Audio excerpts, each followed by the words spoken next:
اور یہ چاروں چیزیں 52.5 تولہ چاندی کی مالیت کے برابر ہوئیں تو اب یہ بیٹی صاحب نصاب ہے۔ اب اگلے رمضان المبارک کی 4 تاریخ کو اگر اس بچی کے پاس یہی 4 چیزیں یا ان میں سے بعض کا مجموعہ اتنی مالیت کو پہنچتا ہے کہ 52.5 تولہ چاندی خریدی جا سکتی ہے تو اب دوسرے سال کے 4 رمضان المبارک کو اس بیٹی پر زکوٰۃ ادا کرنا واجب ہے۔ اور اگر اس کی ملکیت میں صرف سونا ہے جو آپ نے رکھا ہے، باقی کچھ بھی نہیں ہے، تو اب اس بچی پر زکوٰۃ ادا کرنا واجب نہیں ہے۔ تو خیر خلاصہ کلام یہ نکلا کہ اگر بچی کو وہ چیز اس طرح دے دی گئی ہے کہ اس کی ملک میں کر دی گئی ہے اور آپ اس میں کسی قسم کا تصرف نہیں کرتی تو پھر یہ بیٹی کی ملکیت ہے، زکوٰۃ آپ نہیں دیں گی، بیٹی دے گی۔ لیکن بیٹی اگر نابالغ ہے تو اب زکوٰۃ نہ دے گی، جب بالغ ہوگی تو زکوٰۃ دے گی، اور زکوٰۃ دینے میں ترتیب کیا ہو وہ میں نے عرض کر دی ہے۔ محمد افضل صاحب ہندوستان سے آپ سوال کرتے ہیں، آپ کہتے ہیں کہ کوئی عام مسلمان جو حافظ بھی نہ ہو، عالم بھی نہ ہو، کیا وہ قرآن کریم کا ترجمہ ہندی میں پڑھ سکتا ہے یا نہیں؟ اور کیا کسی مفتی صاحب کی لکھی ہوئی تفسیر پڑھ سکتا ہے یا نہیں؟ کیونکہ عربی میں تو ہم لوگ پڑھ لیتے ہیں لیکن ہمیں معلوم نہیں ہو پاتا کہ اس کا معنی کیا ہے، تو اگر ہم ترجمہ پڑھیں گے تو کیا ہمیں ثواب ملے گا یا نہیں؟ دیکھیں، قرآن کریم کا ترجمہ ہے، قرآن کریم کی تفسیر ہے، اس کو پڑھا جائے تو اس کا ثواب ہے۔ اگر کوئی غیر عالم ہے، صرف حافظ ہے اور قرآن کریم کے الفاظ بھی پڑھتا ہے اور ساتھ ساتھ قرآن کریم کی تفسیر بھی کسی مستند مفتی صاحب کی، کسی مستند عالم صاحب کی پڑھتا ہے تو اسے پڑھنے میں ضرور بے ضرور ثواب ملے گا، اور اگر پڑھ کر قرآن مجید پر عمل بھی کرتا ہے تو ثواب دوگنا ہو جائے گا۔ تو اس شخص کے لیے قرآن کریم کا ترجمہ پڑھنا بالکل جائز ہے، بلکہ پڑھنا بھی چاہیے۔ محمد عاطف صاحب کشمیر سے آپ یہ سوال کرتے ہیں، اگر بنا کنیکشن کے لائٹ استعمال کسی نے کر لی تو اس کا کیا حکم ہے؟ مطلب یہ کہ ایک آدمی نے چوری کی بجلی استعمال کر لی تو اب کیا حکم ہے؟ چوری کی بجلی استعمال کرنا اولاً تو جائز نہیں ہے، حرام ہے، اور یہ کتنا برا فعل اور برا کام ہے۔ دیکھیں، اگر کوئی شخص کسی ایک آدمی کی کوئی چیز استعمال کرتا ہے اس کی اجازت کے بغیر تو یہ ایک شخص کا مجرم ہے۔ بجلی جو ادارہ ہمیں فراہم کرتا ہے یہ ادارہ حکومت کا ہے جو عوام الناس کی نمائندہ ہے، تو عوامی ادارے کی اگر کوئی چیز انسان چوری کرتا ہے تو پھر وہ ہر اس شخص کا مجرم کہلائے گا کہ جو اس عوامی ادارہ کا ایک فرد سمجھا جاتا ہے۔ گویا اگر کسی شخص نے بجلی چوری کی ہے تو ایک فرد کی نہیں بلکہ پوری قوم کی چوری کی ہے، اس لیے پہلے تو یہ ذہن میں رکھنا چاہیے کہ بجلی چوری کرنے سے احتراز کریں۔ اگر کسی نے بجلی چوری کی تھی اور اسے اب یہ معلوم ہوا کہ بجلی چوری کرنا درست عمل نہیں ہے تو اندازہ کر لے کہ اس نے کتنے کی بجلی چوری کی تھی۔ جتنے کی بجلی چوری کی ہو اندازہ ہو سکے تو ٹھیک، ورنہ اندازے سے کچھ زائد رقم اس بندے کے ذمہ ہے کہ حکومتی خزانے میں جس ذریعے سے بھی وہ داخل کرنا چاہے وہ داخل کرا لے، تاکہ اس شخص کے ذمہ سے یہ چوری کا جو وبال ہے یہ اتر جائے، اور ساتھ ساتھ توبہ اور استغفار کرنا بھی لازم ہے۔ محمد اسجد صاحب سہارنپور انڈیا سے آپ یہ سوال کرتے ہیں کہ کیا عورت امامت کرا سکتی ہے یا نہیں؟ عورت امامت نہیں کرا سکتی، عورت کے لیے امامت کرانا جائز نہیں ہے۔ مصنف ابن ابی شیبہ میں حضرت علی رضی اللہ تعالی عنہ خلیفہ راشد ہیں، خلیفہ رابع ہیں، آپ کا فرمان موجود ہے، حدیث نمبر 4994 میں آپ فرماتے ہیں لا تؤم المرأۃ، کہ عورت امامت نہ کرائے۔ اس لیے اہل سنت والجماعت احناف کا موقف یہی ہے کہ عورت کے لیے امامت کرانا جائز نہیں ہے۔ عبداللہ صاحب ہند سے یعنی انڈیا سے آپ سوال کرتے ہیں کہ ایک لڑکی نے نظر مانی کہ اگر فلانی عورت مجھ سے یہ چیز نہ مانگے تو میں پوری زندگی 5 اوقات کی نماز یوں پڑھوں گی، فجر کی 4، ظہر کی 12، عصر کی 8، مغرب کی 7 اور عشاء کی 17 رکعتیں۔ مطلب یہ ہے کہ اگر فلاں لڑکی نے فلاں خاتون نے مجھ سے یہ چیز نہ مانگی تو میں سنن اور نوافل کا اہتمام کروں گی، نوافل بھی پڑھتی رہوں گی۔ اتفاق سے فلاں عورت نے وہ چیز اس سے نہیں مانگی تو کیا نظر پوری ہونے کی وجہ سے زندگی بھر پانچوں اوقات کی نمازیں باما سنن اور نوافل کے اس عورت کے ذمہ ادا کرنی ہوں گی، یا اس کو کوئی چھوٹ مل سکتی ہے؟ کیونکہ یہ بڑا مشکل ہے ہر وقت کی پوری رکعت ادا کرنا۔ چونکہ اس خاتون نے یہ منت مانی کہ اگر فلاں عورت نے مجھ سے یہ چیز نہ مانگی تو میں پوری زندگی یہ کام کرتی رہوں گی، یہ نوافل پڑھتی رہوں گی۔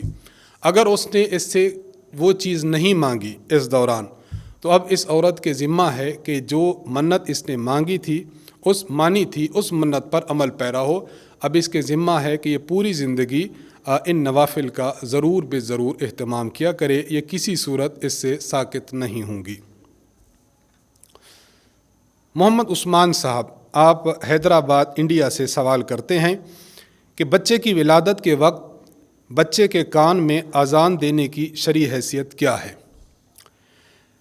جامع ترمذی میں حدیث نمبر 1514 میں حضرت ابو رافع رضی اللہ تعالی عنہ ارشاد فرماتے ہیں کہ میں نے رسول اللہ صلی اللہ علیہ وسلم کو دیکھا کہ آپ علیہ الصلاۃ والسلام نے حضرت حسن بن علی رضی اللہ تعالی عنہما کے کان میں اذان کہی جب حضرت فاطمہ رضی اللہ تعالی عنہا کے ہاں حضرت حسن کی پیدائش ہوئی، اور آپ نے اذان جو نماز کے لیے دی جاتی ہے وہ اذان آپ نے کہی ہے۔ اس روایت پر امام ترمذی رحمہ اللہ نے جو حکم لگایا وہ حسن صحیح کا لگایا کہ روایت حسن صحیح ہے، یعنی قابل عمل اور قابل اعتبار ہے۔ اور جناب رسول اللہ صلی اللہ علیہ وسلم کے اس فرمان مبارک سے فقہاء کرام نے یہی مسئلہ نکالا کہ اگر کوئی بچہ پیدا ہوتا ہے تو اس کے کان میں اذان کہی جائے، یہ مستحب اور مسنون عمل ہے۔ محمد عدنان صدیق صاحب، آپ فیصل آباد پاکستان سے سوال کرتے ہیں، اگر مسافر مقتدی کسی مقیم امام کی اقتداء میں 4 فرائض پڑھے لیکن مقتدی کی نماز فاسد ہو جائے تو مقتدی انفرادی نماز پوری پڑھے گا یا قصر کرے گا؟ فتاوی الہندیہ میں یہ مسئلہ مرقوم ہے کہ اگر کسی مسافر مقتدی نے کسی مقیم امام کی اقتداء میں نماز پڑھی تھی اور اس کی نماز فاسد ہو گئی مقتدی کی کسی وجہ سے، وہ مثال کے طور پر وہ ایک ہی سجدہ کر پایا تھا، دوسرا اس سے بھول گیا، بعد میں یاد آیا، اب جب اس کی قضا کرے گا تو وہ 4 رکعت نہیں پڑھے گا بلکہ وہ مسافرانہ 2 رکعت پڑھے گا۔ محمد کاشف صاحب کراچی سے آپ سوال کرتے ہیں کہ میری چھوٹی سالی کو اس کے خاوند نے طلاق دی ہے، لڑکی ان دنوں میں پریگننٹ ہے، کیا پریگننسی میں بھی طلاق واقع ہو جاتی ہے یا نہیں؟ پریگننسی میں طلاق واقع ہو جاتی ہے۔ قرآن کریم میں سورۃ الطلاق آیت نمبر 4 اللہ تعالیٰ ارشاد فرماتے ہیں وَأُولَاتُ الْأَحْمَالِ أَجَلُهُنَّ أَن يَضَعْنَ حَمْلَهُنَّ، کہ ایسی عورتیں جو حاملہ ہیں ان کی عدت وضع حمل ہے، یعنی جب وہ بچہ جنیں گی تو ان کی عدت مکمل ہو جائے گی۔ اس صورت مبارکہ میں طلاق کے مسائل اور طلاق کی عدتوں کا بیان ہے، تو ایک عدت اس عورت کی ہے جو حمل والی ہے۔ حمل والی عورت کی عدت کو بیان کرنا یہ اس بات کی دلیل ہے کہ حالت حمل میں طلاق واقع ہو جاتی ہے۔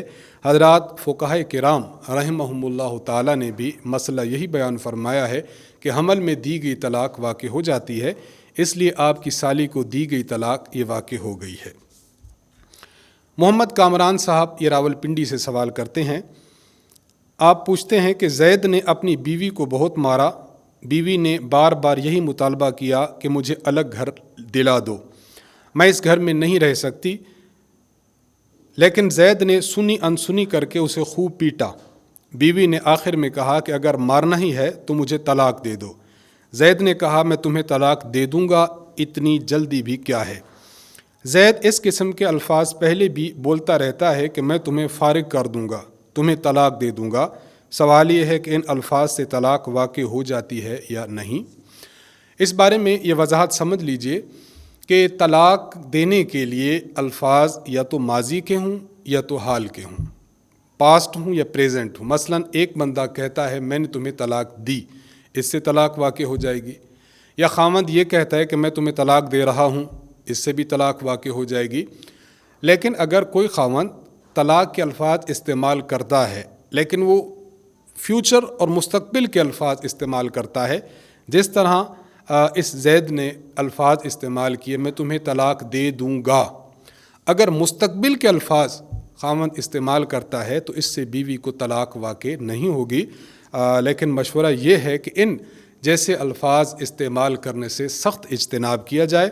میاں اور بیوی کا تعلق بہت نازک تعلق ہوتا ہے، اگر اس قسم کے الفاظ زبان سے ماضی یا حال کے نکل گئے تو پھر بیوی پر طلاق واقع ہو جائے گی۔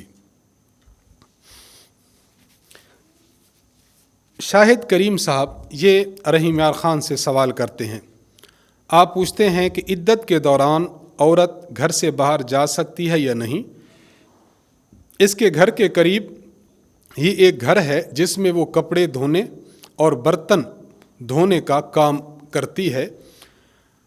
ایسی عورت جس کا خاوند فوت ہو جائے یا وہ عورت جس کو خاوند نے طلاق دے دی ہو اور وہ عدت گزار رہی ہو، عدت کے دوران عورت کے لیے گھر سے باہر نکلنا جائز نہیں ہے۔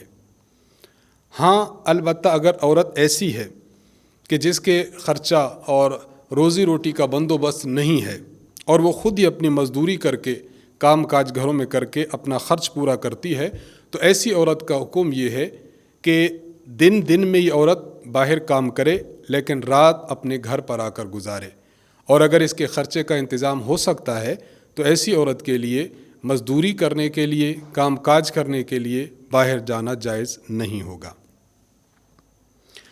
عامر حسین صاحب آپ سوال کرتے ہیں پشاور سے، آپ لکھتے ہیں کہ خالدہ کے خامند کا انتقال ہوا، وہ عدت اپنے سسرال میں گزار رہی تھی کہ ساس اور نندوں نے اس سے جھگڑا کیا۔ ساس اور نند کا کہنا یہ ہے کہ جب خامند نہ رہا تو اب یہاں کیوں رہتی ہو؟ واضح رہے کہ خالدہ کا خامند جب زندہ تھا تو اس وقت بھی یہی جھگڑا گھر میں چلتا رہتا تھا، لیکن اب جب خامند فوت ہو چکا ہے تو ساس اور نند کو مزید موقع مل گیا ہے۔ اب خالدہ وہاں سے اپنے والدین کے گھر آ گئی ہے، کیا خالدہ اس میں گناہ گار ہوئی ہے یا نہیں؟ کیونکہ سنا ہے کہ خاوند کے گھر میں عدت گزارنا ضروری ہے۔ آپ نے ٹھیک سنا ہے کہ عدت گزارنا یہ خاوند کے گھر میں ضروری ہے۔ خاوند کی وفات ہو گئی تو عورت کے ذمہ اب یہی حکم ہے کہ وہ اپنے خاوند کے گھر میں 4 مہینے 10 دن عدت گزارے۔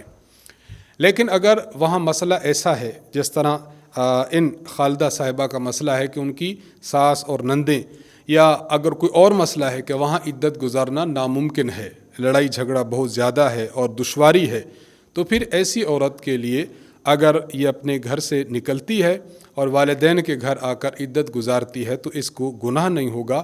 گناہ ان خواتین کے ذمہ ہے جنہوں نے اس کو خاوند کے گھر عدت گزارنے سے روکا ہے اور وہاں سے نقل مکانی پر مجبور کیا ہے۔ جویریہ بشیر انگلینڈ سے آپ سوال کرتی ہیں کہ نماز کا وضو کرتے ہوئے 3 بار اعضاء کو دھونا تو سنت ہے، لیکن اگر کوئی شخص 3 بار سے زائد اپنے اعضاء کو دھوئے، مثلا 4 یا 5 بار، تو ایسا کرنا درست ہے یا نہیں؟ سنن نسائی میں حضرت عبداللہ بن عمرو رضی اللہ تعالی عنہ سے روایت ہے، حدیث نمبر 140۔ حضرت عبداللہ بن عمرو رضی اللہ تعالی عنہ فرماتے ہیں کہ ایک دیہاتی مسلمان جناب نبی کریم صلی اللہ علیہ وسلم کی خدمت میں حاضر ہوا اور آ کر اس نے وضو کے متعلق سوال کیا کہ یا رسول اللہ مجھے وضو بتلائیے۔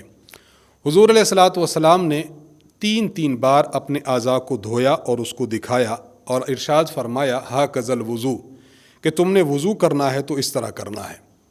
اور حضور علیہ السلام نے پھر اس پر ارشاد فرمایا فمن زاد علی ذالک فقد اساء وتعدى وظلم، 3 بار اعضاء دھونے سے زائد جو بندہ دھوئے گا 4 بار 5 بار تو پھر اس نے برا کام کیا، اس نے حد سے تجاوز کیا اور اس نے ظلم کا کام کیا۔ اس لیے 3 بار ہی اپنے اعضائے وضو کو دھونے پر اکتفا کیا جائے۔ 3 بار سے زائد دھونا یہ خلاف سنت، اسراف اور گناہ ہے، اس سے بہر صورت بچنا چاہیے۔ خدا بخش صاحب سکھر سے آپ سوال کرتے ہیں، میری کریانے کی دکان ہے، کئی بار ایسا ہوتا ہے کہ دکان کے آگے لوگ جنازہ لے کر جا رہے ہوتے ہیں، اب جنازہ کو دیکھ کر کھڑا ہونا چاہیے یا نہیں؟ اگر آپ نے جنازہ میں شرکت کرنی ہے تو پھر تو کھڑے ہو جائیں اور کھڑے ہو کر جنازے کے ساتھ چل دیں، اور اگر آپ نے جنازے میں شرکت نہیں کرنی تو پھر آپ کھڑے نہ ہوں، آپ اپنی دکان پر بیٹھے رہیں۔ جمیلہ نذیر ہندوستان سے آپ 2 سوال کرتی ہیں۔ پہلا سوال یہ کہ میری ایک رشتہ دار ہیں، ایک مرتبہ ان پر کسی نے کسی بات کا الزام دھرا کہ آپ نے فلاں بات کی ہے، لیکن وہ انکار کرتی رہیں کہ میں نے ایسا نہیں کہا۔ پھر انہوں نے اپنے 7 سالہ بیٹے کی قسم کھائی کہ مجھے اپنے بیٹے کی قسم میں نے یہ بات نہیں کی، کیا اولاد کی قسم کھانا جائز ہے یا نہیں؟ اولاد کی قسم کھانا ناجائز اور حرام ہے۔ جس عورت نے یہ کام کیا ہے اس نے گناہ کبیرہ کا ارتکاب کیا ہے۔ توبہ اور استغفار کرنا اس عورت پر لازم ہے، اور آئندہ احتیاط کرے کہ اس قسم کی قسمیں نہ کھائے۔ قسمیں یا تو اللہ تعالیٰ کی کھائی جاتی ہیں یا اللہ تعالیٰ کی صفات کی کھائی جاتی ہیں، غیر اللہ کی قسم کھانا یہ ہمارے لیے ناجائز اور حرام ہے۔ دوسرا سوال جمیلہ نذیر صاحبہ یہ کرتی ہیں کہ کیا قرآن کریم کی قسم کھانے سے قسم ہو جاتی ہے؟